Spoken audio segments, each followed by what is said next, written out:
Hi friends, मी कांचन. मी आज तुमच्याशी ना बॅकनेक डिझाईन शेअर करणार आहे. त्यासाठी ना मी इथे अस्तर आणि कपडा फॅब्रिक कट करून घेतलेला आहे. तर मी सांगते आता हे ब्लाऊज कितीचा आहे आणि किती मुंडा घेतला आहे, किती शोल्डर घेतला आहे. आता हे मी ब्लाऊजचा कपडा कट करून घेतलेला आहे. आता हे अस्तर आपण माझ्या ब्लाऊजची उंची आहे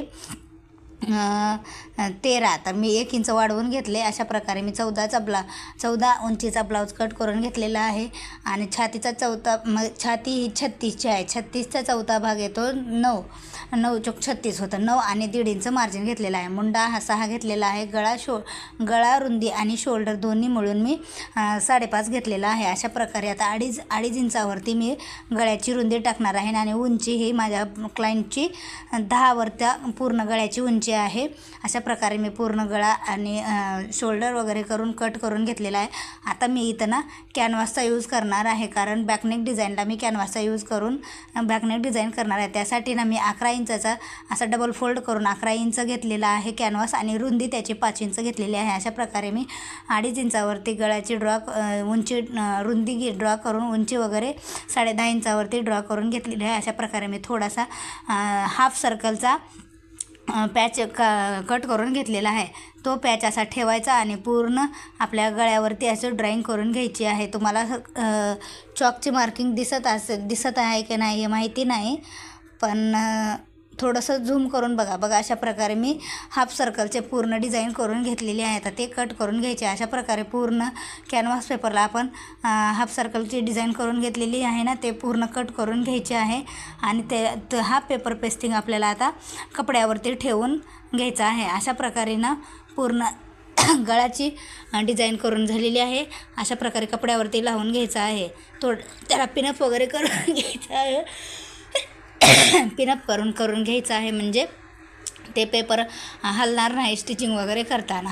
आता काय करायचं, असं अस्तर आणि फॅब्रिक ठेवून अस्तर आपल्या फॅब्रिकला जॉईंट करून घ्यायचं आहे. पूर्णच गळा शोल्डर पूर्ण जॉईंट करून घ्यायचं आहे अस्तर. त्याच्यामुळे कारण आपल्याला कॅनव्हास पेपर लावायचा आहे, त्यामुळे आपल्याला अस्तर पलटी करायची काय हेच करणार आहे. त्यामुळे अस्तर अगोदर जॉईंट करून घ्यायचं आणि एक्स्ट्राचा कपडा पूर्ण कट करून घ्यायचा आहे. अशा अस्तर हे व्यवस्थित जॉईंट करून कट करून घ्यायचा, म्हणजे आपल्या ब्लाऊजची फिनिशिंग बिघडणार नाही आणि असं खालीवरती पण काही होणार नाही. पूर्ण मी आता अस्तर जॉईंट करून घेतलेला आहे आणि एक्स्ट्राचं फॅब्रिक कट करून घेतलेलं आहे. बघा अशा प्रकारे मस्त अशी फिनिशिंग आलेली आहे. आता आपल्याला हा पॅच आपण तयार करून घेतला होता, त्याला ना असं रेडी करून आपल्याला फॅब्रिक सव्वाशी ठेवायचं आणि त्याच्यावरती नंतर ना ठेवायचं आहे असं आणि पूर्ण हे स्टिच करून घ्यायचं आहे. स्टिच करून झाल्यानंतर त्याला ना पलटी करून अशा प्रकारे फोल्ड करून घ्यायचं आहे. मी दाखवते तुम्हाला तशा प्रकारे पूर्ण फोल्ड करून घ्यायचं आहे. स्टिच एकदम असं जसं आपण कॅनव्हास पेपर आहे ना त्याच पद्धतीने स्टिच करून घ्यायचं. आपल्याला वाकडे तिकडे येऊ द्यायचं नाही आहे. माझे पूर्ण झालेलं आहे. आता मी त्याला थोडंसं लेस लावून घेणार आहे. अशा प्रकारे लेस पण ना एकदम त्या हाफ सर्कलच्या आकाराचीच लावून घ्यायची, म्हणजे तुमची फिनिशिंग एकदम मस्त दिसेल. बघा माझ्या ब्लाऊजची फिनिशिंग अशा प्रकारे छान अशी दिसत आहे. आता मला खाली कमरपट्टी लावायची आहे.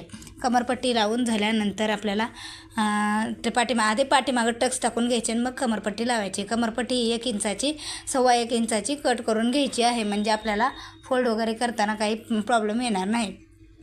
शक्यतो 1.25 इंचाचीच घ्यायचं. बघा अशा प्रकारे आधी मी टक्स टाकून घ्यायचा आहे. आता सेंटरला मार्किंग करून घ्यायचं, सेंटर काढून घ्यायचा आणि सेंटरवरून 4 इंचावरती मार्किंग करायचं आणि उभा टक्स पण 4 इंचावरतीच घ्यायचा आणि हाफ इंचाचं थोडंसं मार्जिन सोडून अशा प्रकारे दोन्ही टक्स आपण ड्रॉ करून घेतलेले आहेत. आपण आता ते स्टिच करून घ्यायचे आहेत. आपण जशी मार्किंग केली ना त्याच प्रकारे स्टिचिंग करून घ्यायचं. आणि शक्यतो डबल टिप द्यायचं, कारण डबल टिप दिल्याने तुमचा ब्लाऊज लवकर खराब होणार नाही आणि पाठीमागलं टक्स पण लवकर खराब होणार नाही. त्यामुळे तुमच्या ब्लाऊजची फिनिशिंग मस्त दिसेल. लवकर जर खराब झाले तर ब्लाऊजची फिनिशिंग पण बिघडून जाईल आणि तुमचा ब्लाऊज हा उचलला जाईल पाठीमागं. त्यामुळे ना टक्स हेडला डबल टिप देणं गरजेचंच आहे आणि पूर्ण दोन्ही साईडनं लॉक करून घ्यायचं शिलाई, म्हणजे तुमचा टक्स लवकर खराब होणार नाही आणि ब्लाऊजही लवकर खराब होणार नाही. आता आपल्याला इथं कमरपट्टी लावून घ्यायची आहे. अशा प्रकारे पूर्ण कमरपट्टीला मी फोल्ड करून असे कच्ची शिलाई मारून घेणार आहे, कारण आपल्याला नंतर हाफ शिलाई करायची असते ना. आता अशा प्रकारे 1.25 आपलं फॅब्रिक ठेवायचं आणि त्यावरती ना अशी पट्टी ठेवून हाफ इंचाचं मार्जिन सोडून आपल्याला हे स्टिच करून घ्यायचं आहे. पूर्ण स्टिच करून झाल्यानंतर ना त्याला काय करायचं, असं पलटी करायचं. पलटी करायचं आणि दाब शिलाई देऊन घ्यायची. फिनिशिंगमध्ये द्यायची बरं का, नाहीतर खराब दिसून जातं. दाब शिलाई फिनिशिंगमध्ये देऊन घ्यायची. आणि आता ह्या साईडला ना आपल्याला नंतर ना हात शिलाई करायची. बघा अशा प्रकारे बॅकनेक रेडी झालेला आहे. अशा मस्त असा बो करून पण लावलेला आहे मी. बघा बोची बी फिनिशिंग बघा किती छान आलेली आहे, मस्त असा. आणि पफ स्लीव्ज घेतलेली आहे. स्लीव्जची मी शॉर्ट व्हिडिओ टाकलेला आहे, तुम्ही कोणी पाहिला नसेल तर जाऊन पाहू शकता. अशा प्रकारे पूर्ण स्लीव्ज रेडी आहे, बॅकनेक ब्लाऊज रेडी आहे आणि बो पण किती सुंदर आला आहे बघा. तुम्हाला जर व्हिडिओ आवडला असेल तर चॅनलला सबस्क्राईब करा आणि व्हिडिओला लाईक करत चला. बघा मस्त असा आलेला आहे. कसा वाटते कमेंट करून नक्की सांगा.